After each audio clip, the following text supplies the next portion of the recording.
Assalamualaikum warahmatullahi wabarakatuh. Nama saya Nida Zaratul Umma, NIM J310199186. Di sini saya akan menjelaskan tentang salah satu sistem yang terlibat dalam tekanan darah dan kadar NaCl di dalam tubuh. Langsung saja, yang pertama bekerja dalam sistem ini yaitu pada ginjal. Ginjal akan mengeluarkan pada ginjal terdapat enzim renin. Enzim yang disebut renin. Nah, enzim ini diproduksi dan disekresi atau dikeluarkan oleh sel yang ada di dalam ginjal yang bernama Juctosglumer apparatus. Juctosglumer apparatus ini yang berperan dalam lintasan sistem renin. Nah, renin ini nantinya akan mengendalikan tekanan darah dan kadar air dalam tubuh. Lalu, kenapa ada sistem renin, angiotensin, aldosteron ini? Karena apabila aliran darah berkurang menuju ginjal, maka dari itu ginjal melepaskan renin untuk mendapatkan suplai darah yang lebih.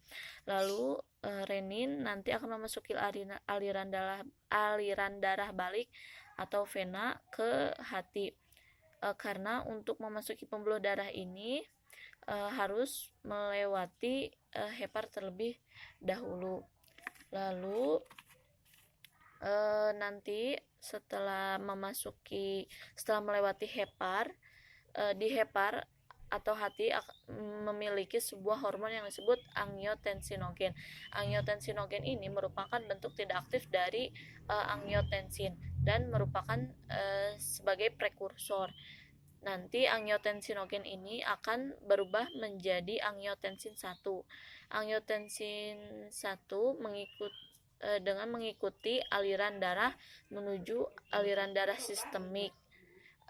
Nanti di aliran darah sistemik ini mengandung angiotensin 1 akan melewati paru-paru. Di sini ada lungs. Maka terjadi perubahan dari angiotensin 1 ke angiotensin 2. Hal itu dikarenakan karena pada permukaan paru-paru terdapat enzim angiotensin converting enzim atau yang disebut dengan AC. Lalu terjadi perubahan pada angiotensin tersebut. Lalu nantinya angiotensin 2 ini akan banyak mengeluarkan efek. Nah, efek yang paling utama pada angiotensin 2 yaitu pada korteks adrenal. Angiotensin 2 duduk di reseptornya dengan mengeluarkan dari hormon steroid golongan mineral kortikoid yang mengekspresikan oleh bagian zona glomerulus yang disebut dengan hormon aldosteron. Nah, fungsinya hormon aldosteron ini yaitu menahan agar H2O dan air tidak keluar melalui ginjal dan menahan NaCl dan melepaskan kalium. Lalu jika ini tertahan, akan terjadi akumulasi volume darah besar yang disirkulasi darah yang ada di tekanan darah. Lalu aldosteron ini mengandung banyak NaCl, maka semakin banyak NaCl, darah akan menjadi lebih kental sehingga air cenderung akan masuk ke pembuluh darah ekstraseluler yang lebih cair ke ekstraseluler yang lebih kental. Karena masuknya air dari ekstra ke intra, maka akan memperbaiki keadaan hipotensi dan NaCl, hipotensi atau tekanan darah tadi menjadi normal dan NaCl akan turun. Lalu selain ke korteks adrenal, angiotensin juga akan berefek pada hipotalamus yang ada hipotalamus, tepatnya di kelenjar di pitura.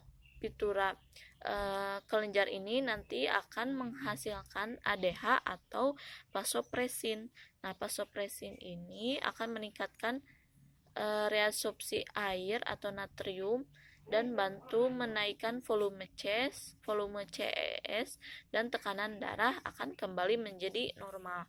Nah, sekian dari saya penjelasannya. Mohon maaf apabila ada salah kata. Wassalamualaikum warahmatullahi wabarakatuh.